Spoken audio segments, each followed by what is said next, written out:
अहम breaking news आहे इस्लाम कोट मां पंहिंजे नाज़रीन खे ॿुधाईंदा हलूं त इस्लाम कोट में कोरोना जा मरीज़ रोडनि ते निकिरी पिया आहिनि। कोरोना में वरितल 2 मरीज़ बग़ैर किट जे हू रोडनि ते घुमंदे नज़र अचनि था।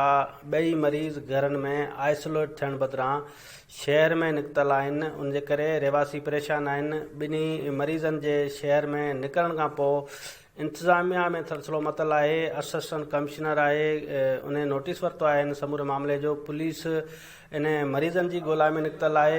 ॿुधायो वञे पियो त ई 2 मरीज़ इन्हनि खे 2 ॾींहं अॻु में कोरोना टेस्ट पॉज़िटिव आई हुई, जंहिंखे घरनि अंदरि इंतज़ामिया आइसोलेट थियण जो ॿुधायो हुयो, पर ही अॼु निकिरी पिया आहिनि। ही गोल दायरे में नज़र ईंदड़ जेतो लोहार ॿुधायो वञे थो, जेको अस्पताल वारे रोड ते अॻियां वेंदे तव्हांखे नज़र अचे पियो। असांखे ज़रीन इहो ॿुधायो आहे त 2 मरीज़ जेका अस्पताल में ॿीहर कोरोना टेस्ट कराइण जे लाइ अस्पताल पहुतल आहिनि। 1 मरीज़ खे मास्क बि पातल आहे, न किट्स पातल आहिनि, ऐं ही सरेआम जेका ईंदे वेंदे माण्हुनि सां मिलंदे जेका से हू अॻिते वधी रहिया आहिनि। हिन वक़्तु इंतज़ामिया में मुकमल तौर ते थथिलो मतल आहे। पुलिस जेका से हिननि जी ॻोल्हा में जेका रुधल आहे, पर कोरोना जा मरीज़ कोरोना में वरितल हुजण जे करे केरु उन्हनि खे वेझो न पियो वञे, उन जे करे ख़ौफ़ वारी सूरताल पकड़ियल आहे। लापरवाही जी बि हद थी वई आहे त ही कोरोना जा मरीज़ पंहिंजो पाण खे आइसोलेट करण बदिरां हू रोडनि ते घुमंदे नज़र अचनि था।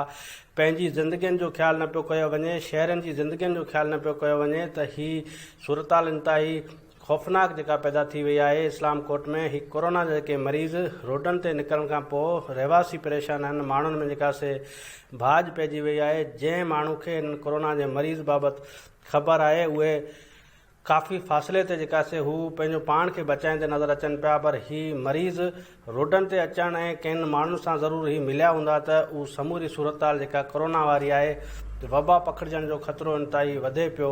इंतज़ामिया खे घुरिजे त कोरोना में जेके वरितल मरीज़ आहिनि उन्हनि खे घरनि में आइसोलेट करण बदिरां हुनखे इंतज़ामी लेवल ते इंतज़ामिया जे पहिरें हेठि आइसोलेट कयो वञे त जीअं ही मरीज़ ॿीहर को ॿाहिरि न निकिरी सघनि ऐं शहर में कोरोना जी वबा जेका आहे उहो वधीक न फैलिजे। उन जे करे इंतज़ामिया जेको नोटिस वरितो आहे उन ते घुरिजे त फौरी तौर ते अमल करे हिननि खे इंतज़ामी पहिरें हेठि आइसोलेट कयो वञे त जीअं रहवासी